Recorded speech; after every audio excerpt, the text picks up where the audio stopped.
Friends, स्वागत है आपका हमारे यूट्यूब चैनल केन अकेडमी में। हम आ चुके हैं आपके लिए 10 वॉइस की अगली वीडियो को लेकर के। और आज हम वॉइस के अपने बचे हुए नियम्स को देखेंगे। और जो भी हमने पढ़ लिया है, जैसे हमने क्वेश्चन वर्ड हु, विच, हुम, इन सब के एक्टिव पैसिव को पढ़ लिया है। उसके बाद फिर हम किस वर्ड के साथ क्या प्रीपोजिशन यूज़ करते हैं उसको कर लिया है। हमने हेल्पिंग वर्ब के साथ टू का यूज़ करके देखा। हमने इट इज़ टाइम वाला पढ़ लिया, हमने देयर इज़ वाला पढ़ लिया। तो हमने ये सारे चीज़ों को कंप्लीट कर लिया है। अब उसमें कुछ और भी रूल्स बचे हैं, हम आज उसको पूरा करेंगे। फिर एक दिन हम और लेंगे इसके लिए, कल का दिन, जो कि हमारा इम्परेटिव सेंटेंस का होगा। उसके बाद फिर हमारा जो वॉयस है वो पूरी तरीके से समाप्त हो जाएगा। तो आइए स्टार्ट करते हैं अपने वीडियो को बिना किसी देरी के। और वॉइस के बाद जो है हम अपने आगे सेंटेंस के टाइप की तरफ चलेंगे। तो आइए बिना किसी देरी के वीडियो को स्टार्ट करते हैं। सबसे पहले आपका ये आ जाता है रूल। मैंने आपको लास्ट रूल जो बताया था वो ये कहा था कि कुछ वर्ब ऐसे होते हैं जिनके साथ एक प्रीपोजिशन लगता है तो उसका अर्थ चेंज हो जाता है। जैसे लाफ। अब लाफ का मतलब होता है हंसना, लेकिन अगर इसके साथ एट जुड़ जाए तो ये हो जाएगा लाफ एट। और लाफ एट का मतलब होता है मजाक उड़ाना। तो जब भी आप पैसिव वॉइस बनाएंगे तो इस एट को नहीं हटाएंगे, इसको इसके साथ लिखना जरूरी है, वरना इसका अर्थ कैसे चेंज होगा, नहीं माना जाएगा अर्थ चेंज होना। जैसे आपसे कह दिया जाए कि Ram always laugh at Rohan. Ram जो है हमेशा रोहन का मजाक उड़ाता है। मान लेते हैं ये सेंटेंस आपसे कह दिया जाए।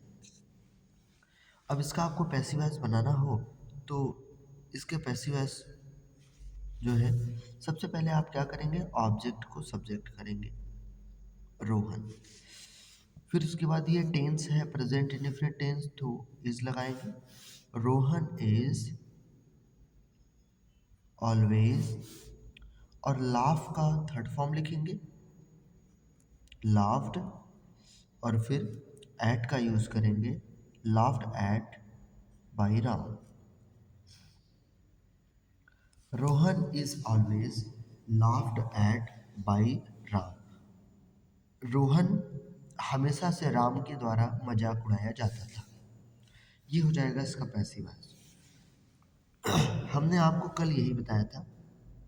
अब हम चलेंगे अपने नेक्स्ट रूल की तरफ।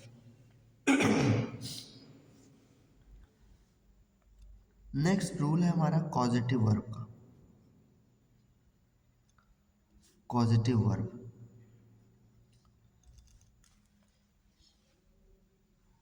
पॉजिटिव वर्ब का मतलब कि काम करने का एक कारक होना, काम करवाने के लिए एक कारक का होना, एक तरीके से पॉजिटिव वर्ब। जैसे I made him Singh a song. I made him Singh a song. अगर आप किसी से ये कह रहे हैं कि मैं गाना गाया, तो नॉर्मली आप उससे ये कहेंगे कि आई सैंग ए सॉन्ग, मैंने एक गाना गाया। लेकिन आप अगर किसी से कह रहे हैं कि मैंने उससे गाना गवाया, तो जो गाना गाने की इंग्लिश होती है वो तो सिंग ए सॉन्ग है, लेकिन किसी से गाना गवाने की इंग्लिश सिंग ए सॉन्ग नहीं हो सकती। तो वहाँ पर इस तरह से सेंटेंस लिखा जाता है जो पॉजिटिव वर्ब से बनता है। जैसे आपने किसी से कहा कि मैं गया, तो आप कहेंगे आई वेंट।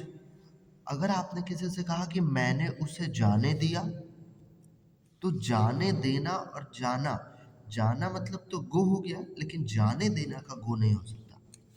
तो जो ऐसे सेंटेंस है उसको हम पॉजिटिव वर्ब के जैसे ट्रीट करते हैं। तो इसका हो जाएगा आई लेट हिम गो, मैंने उसे जाने दिया।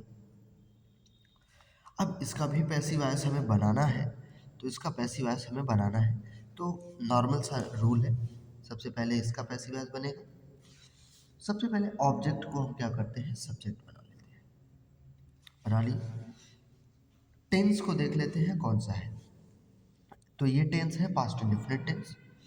पास्ट इंडेफिनिट है तो उस हिसाब से यहाँ पर क्या लगेगा, वाज, ही वाज। फिर उसके बाद क्या है, हमारे पास दो वर्ब है, एक तो ये है एक ये है, लेकिन हमारे पास ये है इम्पॉर्टेंट क्योंकि कॉजेटिव वर्ब है। ये होता है कॉजेटिव। मेड, लेट, एक और होता है, आप याद रखेंगे, मेड, लेट, गेट। तीन का बहुत ज़्यादा यूज़ करते हैं कॉजेटिव वर्ब में। तो he was made, made to sing a song. ये हो जाएगा इसका पैसिव वॉइस। ऐसे इसका बनाना हो कोई बात नहीं, सबसे पहले सब्जेक्ट बना लेना है बिल्कुल इजी तरीके से। पास्ट टेंस वाज लगा लेना है, he was, let, third form यही होता है, लिखना है ही वाज लेट गो। अब आप यहाँ पर एक चीज़ ध्यान देंगे कि मैंने मेड के बाद टू लगाया है, फिर सिंग वर्ब को लिखा है, लेकिन यहाँ लेट के बाद टू नहीं लगाया है, सिर्फ सीधा गो लिख दिया है। तो आप याद रखेंगे कि लेट के साथ टू का यूज़ नहीं करते हैं, ठीक। He was let to go नहीं कर सकते, तो इसलिए हमने ही वॉज लेट गो किया है, पर बाकी के साथ कर सकते हैं।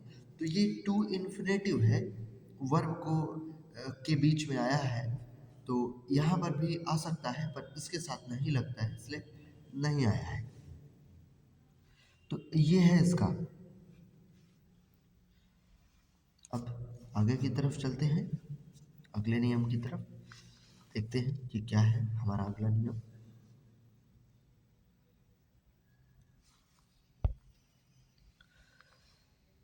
हमारा अगला नियम ये कहता है कि डबल पैसिव कैसे बनता है। डबल पैसिव, कभी कभी हमें डबल पैसिव बनाने की ज़रूरत होती है। कभी कभी हम सेंटेंस में दो बार पैसिव बनाते हैं, आज हम उसे देखते हैं। जैसे लिखा है सी लूटेड द शॉप, उसने दुकान को लूट लिया। And took away, and took away the money, और वह पैसे लेकर भाग गई। She looted the shop and took away the money. अब हमें इसका पैसिव वॉइस बनाना है, तो देखो सी लूटेड द शॉप, अगर सिर्फ यहाँ तक की जो एंड है वो कंजक्शन है, वो इस सेंटेंस को जोड़ा है, इस सेंटेंस को जोड़ा है, यहाँ तक की बात की जाए तो द शॉप ऑब्जेक्ट है। कैसे पता, क्या और किसको से प्रश्न कर लेते हैं। सी लूटेड द शॉप, उसने दुकान को लूटा। आपसे कोई पूछेगा कि वो दुकान को लूटी, वह किसको लूटी, तो दुकान को, तो द शॉप आपका ऑब्जेक्ट हो जाएगा। द शॉप पास्ट है तो was, the shop was looted, ये हो जाएगा।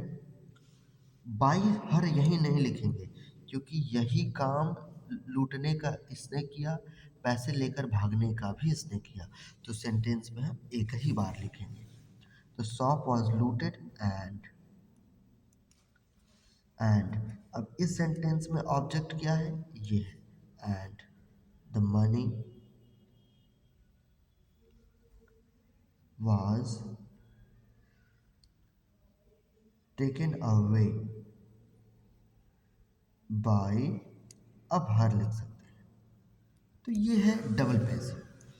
मतलब सेंटेंस डबल तरीके से लिखा हुआ है, 2 लिखा हुआ है, तो सेंटेंस को 2 तरीके से मिलाकर बना दिया गया, बस इसी का नाम है डबल पैसिव। बाकी इसमें कुछ ऐसा एक्स्ट्रा नहीं है, ठीक? अब हम आपको कुछ और पैसिव वॉइस बता देते हैं। अगले पेज की तरफ चलते हैं।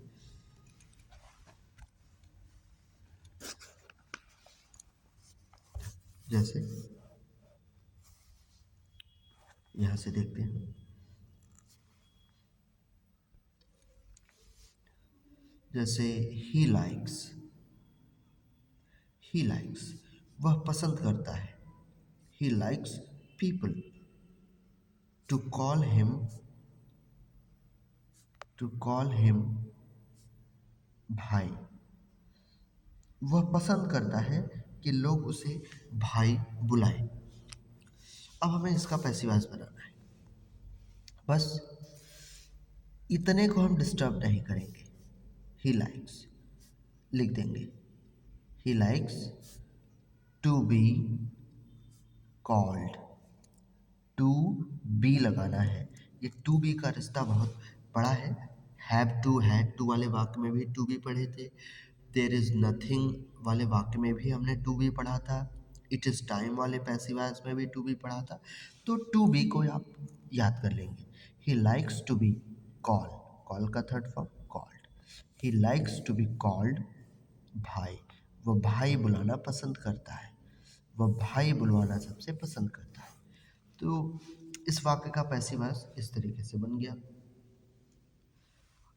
एक और देख लेते हैं हम ऐसे ही दूसरा। One must do once duty. बस आसान है। मस्ट लगा है, मॉडल वर्ब है। ड्यूटी को आप वंस ड्यूटी को नहीं लिखेंगे, सिर्फ ड्यूटी को लिखेंगे तो सही रहेगा। ड्यूटी, फिर आप मस्ट लिखेंगे, मॉडल वर्ब के साथ बी लग जाता है, वर्ब का थर्ड फॉर्म होता है। Duty must be done. By one लिखने की ज़रूरत नहीं है क्योंकि इंडेफिनिट प्रोनाउन जैसा है, तो इसलिए इसका कोई मतलब नहीं है। तीसरा देख लेते हैं, एक और अच्छा सा example. We saw him, we saw them go out. मैंने उनको बाहर जाते हुए देखा। ऑब्जेक्ट है, सब्जेक्ट बनाएंगे, पास्ट था तो सहायक क्रिया वेयर लग जाएगा। दे वेयर, सॉ का third form seen. They were seen go out. वो बाहर जाते हुए देखे गए। तो इस तरीके से पैसिव वॉइस हमने साधारण वाक्यों में जो भी डिफरेंट डिफरेंट टाइप के सेंटेंस थे, मॉडल और फिर अलग अलग थे, सबको हमने देख लिया है। अब हमारे पास सिर्फ इम्परेटिव सेंटेंस का पैसिव वॉइस बचा है, अब हम उसे पूरा कर लेंगे। तो आज के लिए इतना ही रखते हैं। Thanks for watching this video.